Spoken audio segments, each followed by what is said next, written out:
Welcome back.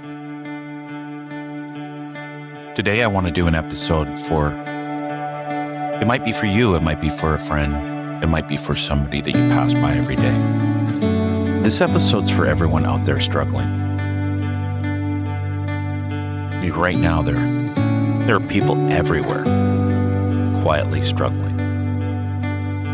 You may be one of them, or maybe somebody who's close to you. And these people are showing up.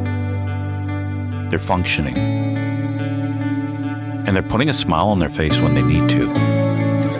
But somewhere underneath, there's pressure. There's uncertainty and definitely fear. And the hardest part is that they're feeling it, and they're feeling that they're alone in it. And I just want to say, if that's you, you're not alone. Life can be hard. And I've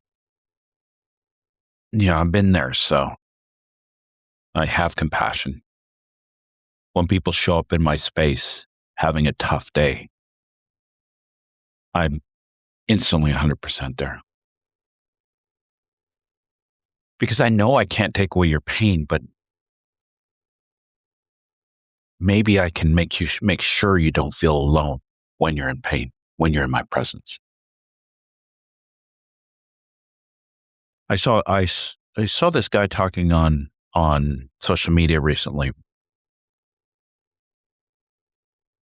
And he said there's some people who feel like they've got no one. And then there's people who are surrounded by people. And it's not that they don't have anyone. They feel like no one's got them. And maybe that's the bigger thought, right? Maybe no one's got you. The funny thing in life is though, and I guess it's kind of like platitudes are my favorite thing in a sense. The idea that it's always darkest before the dawn. The hardest part of the climb is just before you reach the top.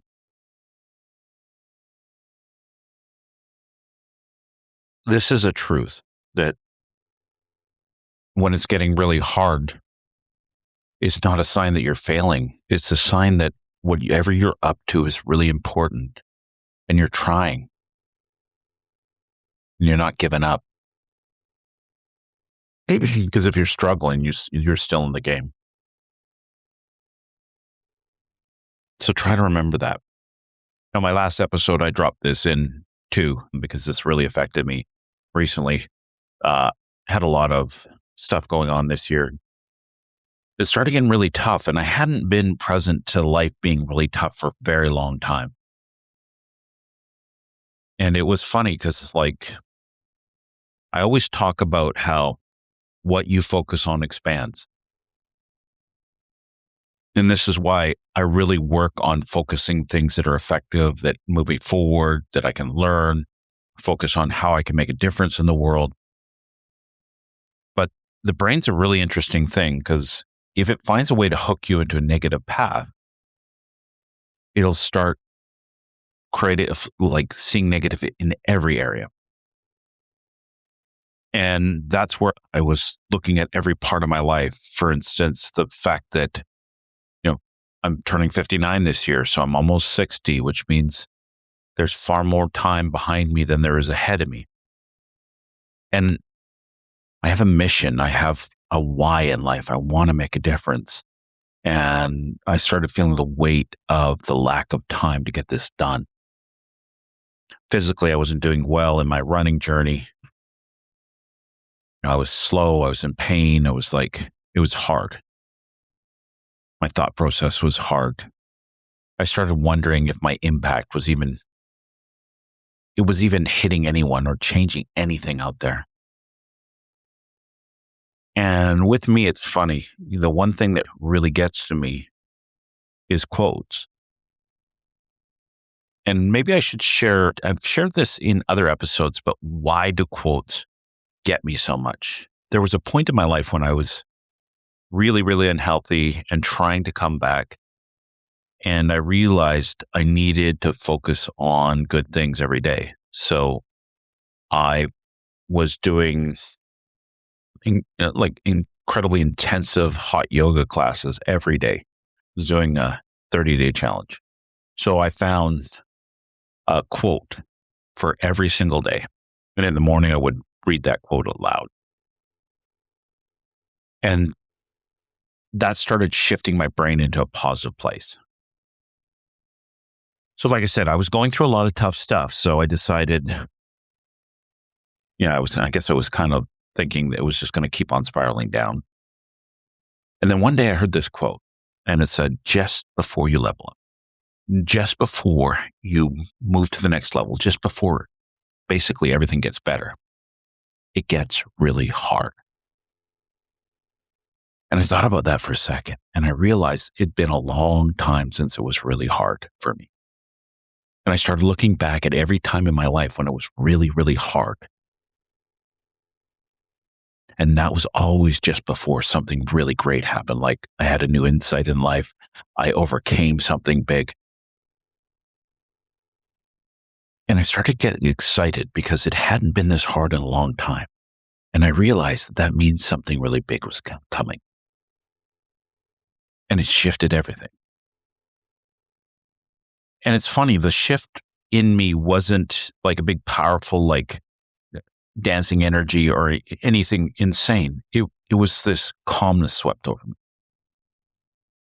Like patience swept over me. Like now I'm sitting, I'm on my path.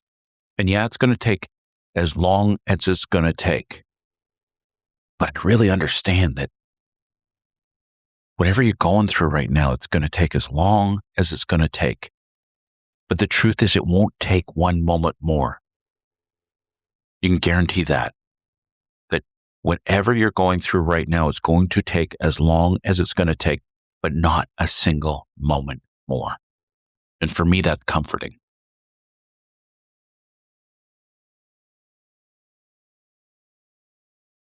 So let's talk about the weight of modern life. We're living in a time where everything moves fast. Expectations are high and comparison is constant through social media, etc. And even if you look at the headlines and the stories, the news, it only lasts for a short time and then they're on to the next and on to the next and on to the next. And it's funny. It's like we get caught up in this energy. Like we got to move forward. We got to move forward. We got to have the best of this, the best of that. We got to be like the next door neighbor. But getting caught up in that rat race causes some issues with their nervous system because it wasn't designed for this level of input. So slowly over time, it creates like overwhelm, anxiety, disconnection, which is funny because like modern phones and email and everything seem to be designed for connection. So you can be connected all the time. But maybe the disconnection is not in the world around us, but the disconnection is the disconnection from the world inside us.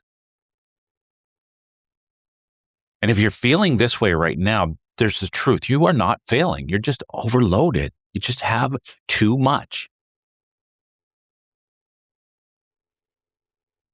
There was a quote by Anne Lamott.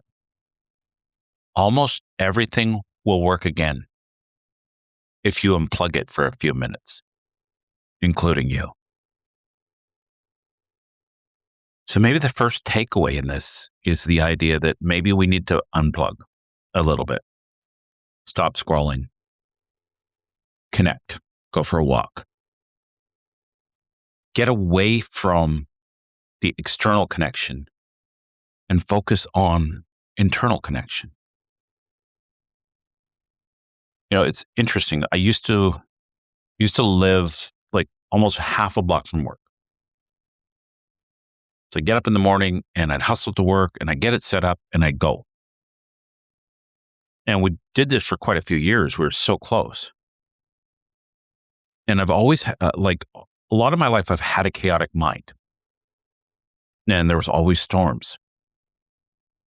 And if I was focused on work and other things, I was really distracted from where my mind would go. So I kept myself really busy so I didn't have to pay attention to what was going on. Well, recently, about half a year ago, moving on to a year ago almost, we moved. And now it's about a 15-minute walk to work. And, the first couple of weeks, as I'm walking, there's all this time, right? All this time to notice. And I was keeping myself a little bit distracted at one point. But eventually I started getting quiet and I just started listening to what was going on in my head because I hadn't really taken a moment. And it was wild. I mean, there was slight winds, but there was no storm. There's no negative thought process. There was no fear. And I realized how far I'd come. But the truth is, I hadn't slowed down enough at any point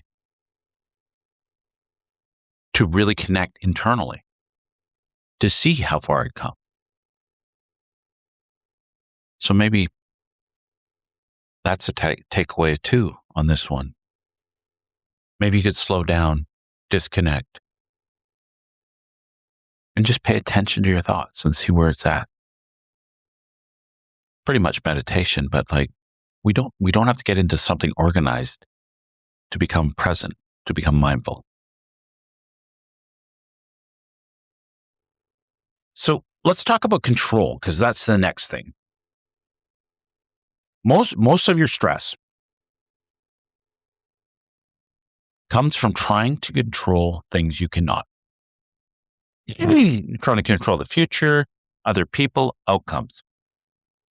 And when you can't control them, you feel unsafe.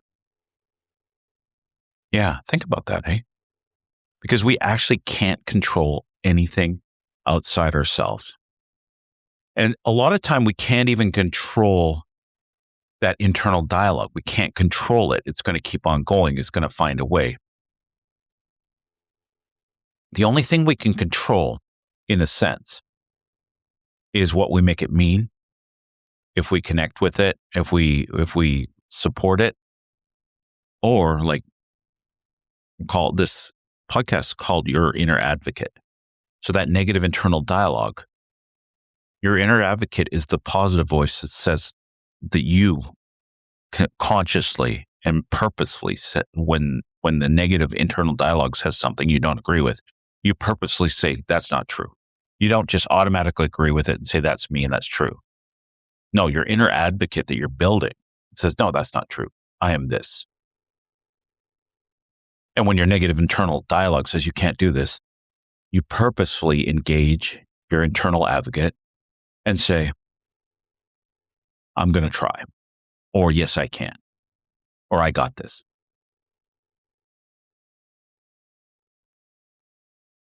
But you can't control that inner voice. And the truth is, safety doesn't come from control.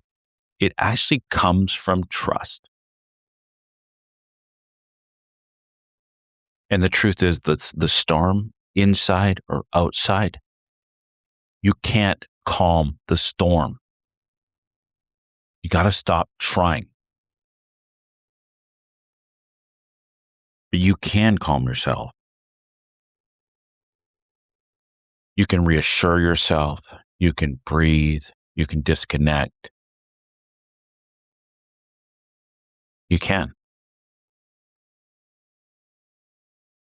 Now, the other thing is emotional avoidance. And let's be honest, most people aren't feeling their emotions. They're avoiding them. Sound familiar? I see it every day in my office with people. They walk in and I can see something's going on. Luckily, my place is a safe place. Sometimes it only takes, are you okay? And then the tears come.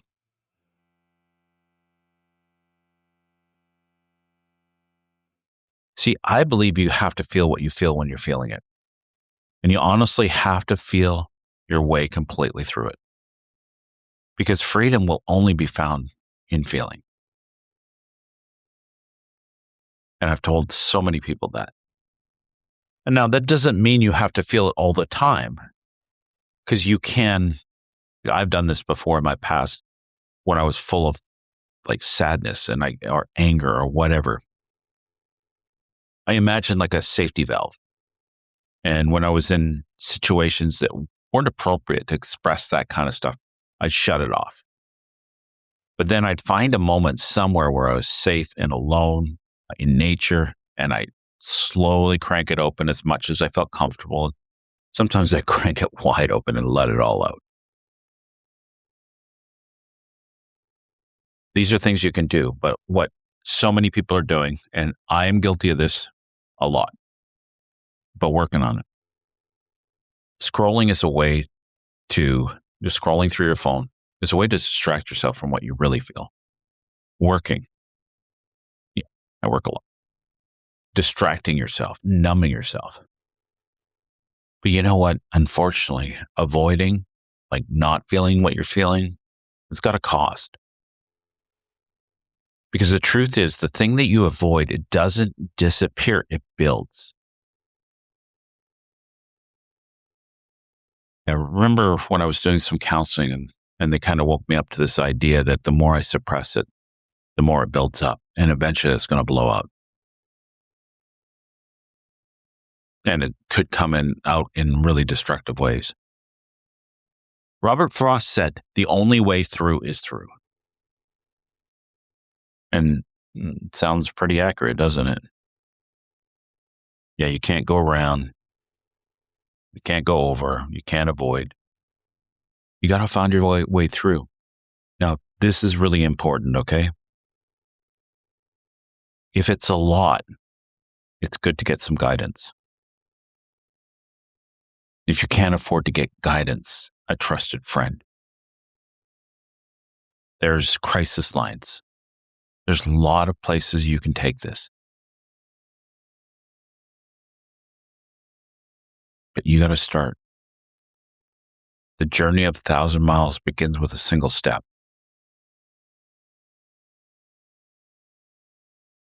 So how can you build some inner stability?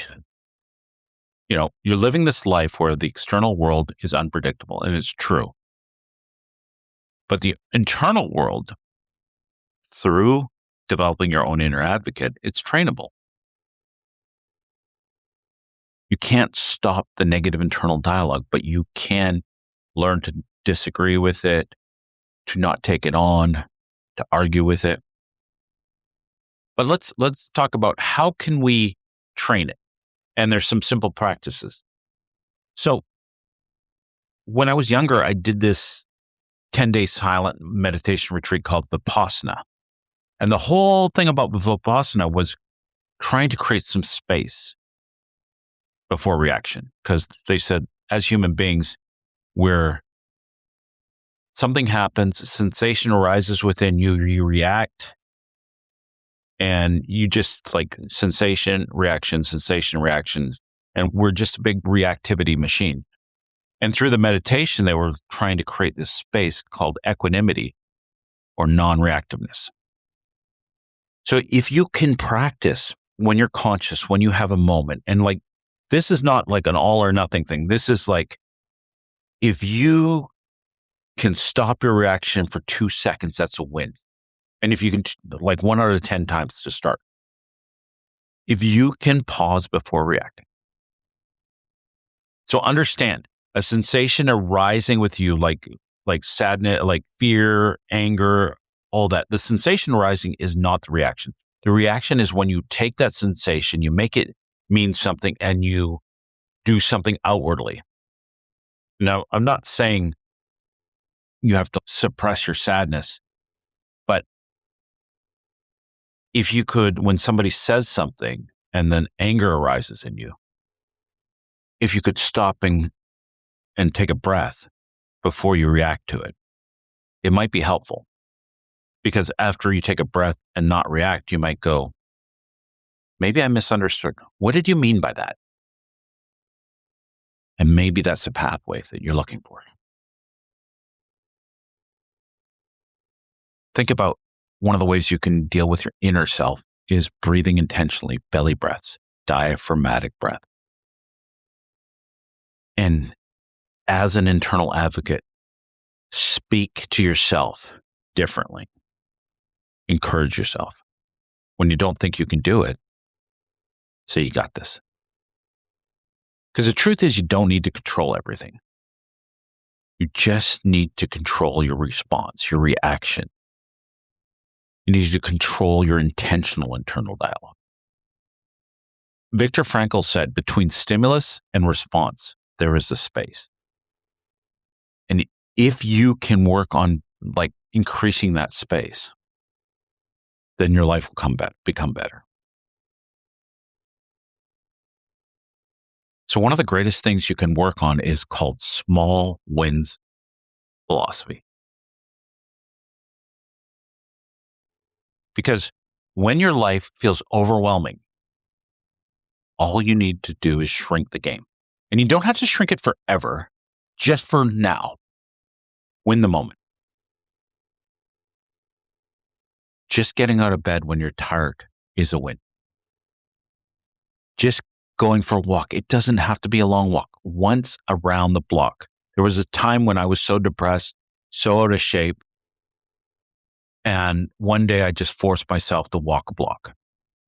Just get out and walk around the block once. And then it built on. Have one hard conversation. These are small wins, but small wins create momentum. And momentum creates hope. And hope can be the rock or the foundation of a different life. Hey, you don't need to have everything figured out, okay? You really don't. Nobody does. Nobody has it figured out. It's just some people are much better at pretending than others. You don't need certainty. You don't need perfect conditions. You just need to keep going. One step, one moment, one decision at a time. Just one. Because Albert Einstein said it best when he said, in the middle of difficulty lies opportunity. Thanks for hanging out with me again. Keep on getting up one more time. Keep on looking for small wins. Keep on reassuring yourself. Keep on understanding if it feels really hard, it means that you're just about there. And keep on building your own inner advocate. Thank you for listening to this episode of Your Inner Advocate, a podcast by Kimmin Peterson, formerly Conversations with Kimmin. If you found value in today's episode, please follow, like, and share the podcast with someone who you think may benefit from it. You can listen on Apple Podcasts, Spotify, Podbean, and connect on Instagram at your_inner_advocate. Until next time, keep listening to and developing your inner advocate.